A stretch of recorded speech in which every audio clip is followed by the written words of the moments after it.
And I said, well, we're suing on the Second Amendment, right? I want to sue on the Second Amendment. And he said, Sheriff, we can't sue on the Second Amendment. I said, what, are you crazy? This is a violation of the Second Amendment. He said, yes, it is, but it doesn't violate your Second Amendment. He said, law enforcement is exempt from the Brady Bill. I said, oh, great, now what do we do? He said, the 10th Amendment. He said, it's broader and stronger. He says, the federal government doesn't have any authority to do this in the first place. And they can't tell you what to do. And he says, we're going to base this on state sovereignty and states' rights.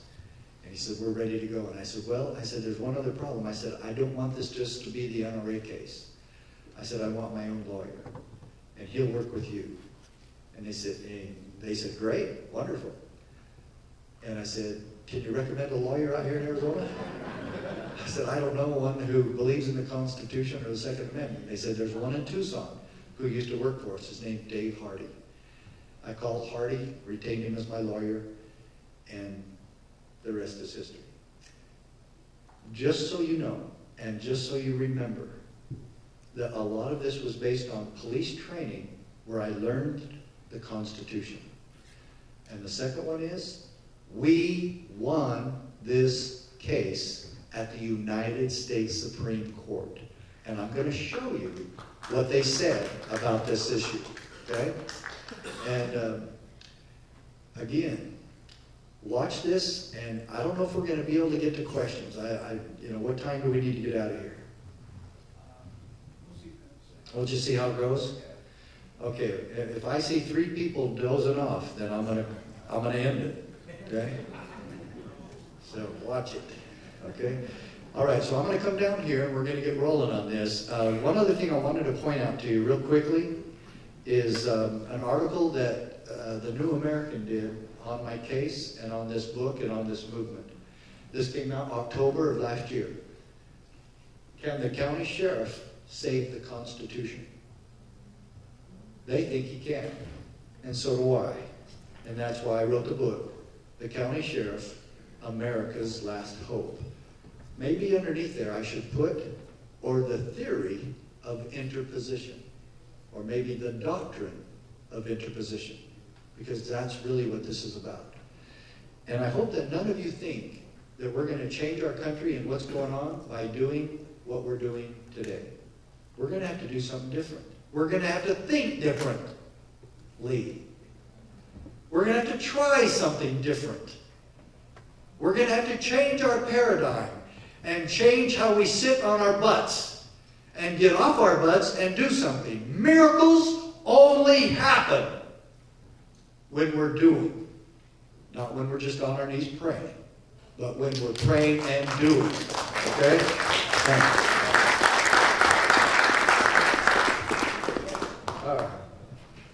I got to bring this with me, right? The mic? We don't have the mic.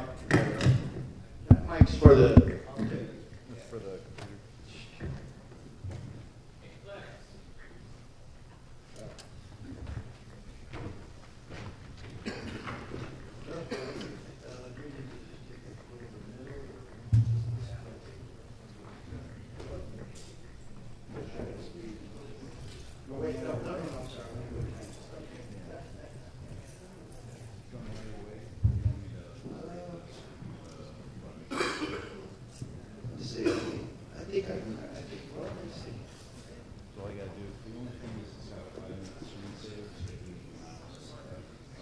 I think I can do it. Yeah, I'll try it. Thanks, Jay. Hey, I'm actually getting a politician to get out of my way here. All right. Okay. Okay. Now, in my hand here, I actually have a copy of the Supreme Court decision. Just so you know, and you can get this on my website. You can actually look at it. I highly suggest it. It's an amazing document. And if anybody here tonight wants to buy this one from me, now wait a minute, I just said the punchline. I'll give you 90% off. No, I'm serious, 90. It cost me $350,000. Okay?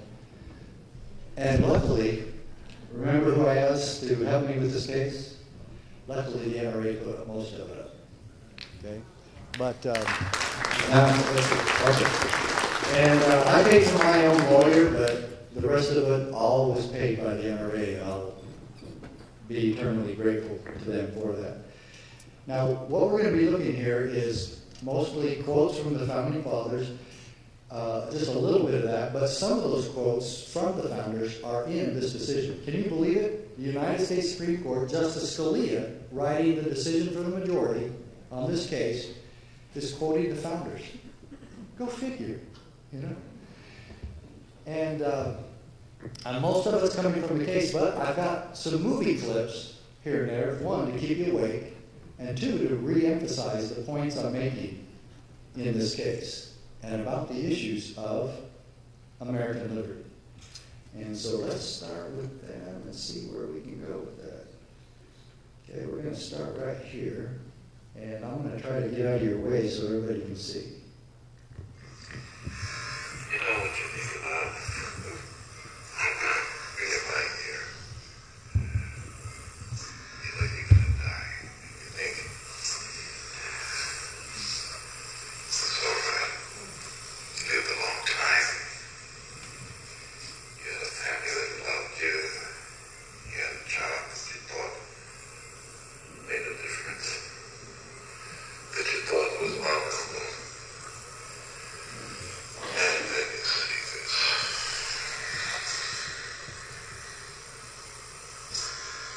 I'm afraid if I dig any deeper, what's it like what I find?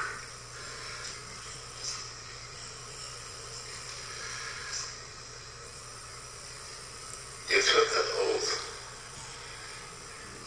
If you recall, when you first came to work for me, and I don't mean to the National Security Advisor of the United States. I mean famous boss. And I don't mean the president. He gave you word. Okay. Here's your boss. You gave your word to the people of the United States. Your word is who you are.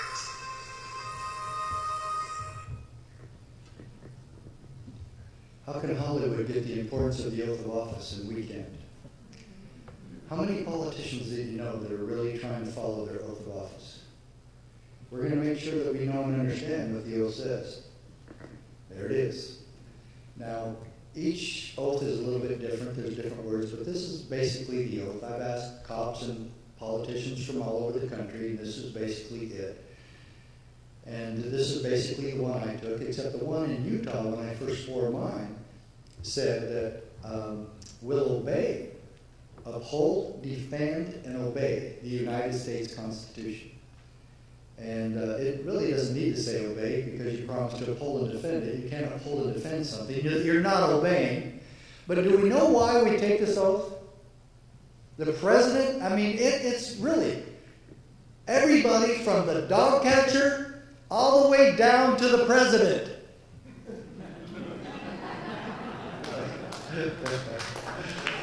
All take the same oath. And why do we take it? It's in the Constitution itself. The Founding Fathers believed that every official across this country, whether state or federal or local, had to swear allegiance to the Constitution. Not to the president, not to a sheriff, not to a friend, not to my dad, to the Constitution itself. And it says this: the senators and representatives before mentioned and the members of the several state legislatures and all executive and judicial officers, both of the United States and of the several states, shall be bound by oath or affirmation to support this Constitution. If you do not take an oath when you assume a governmental position, you have violated the supreme law of the land. I personally think that there should be criminal repercussions for not taking it and not keeping it. That's one mistake.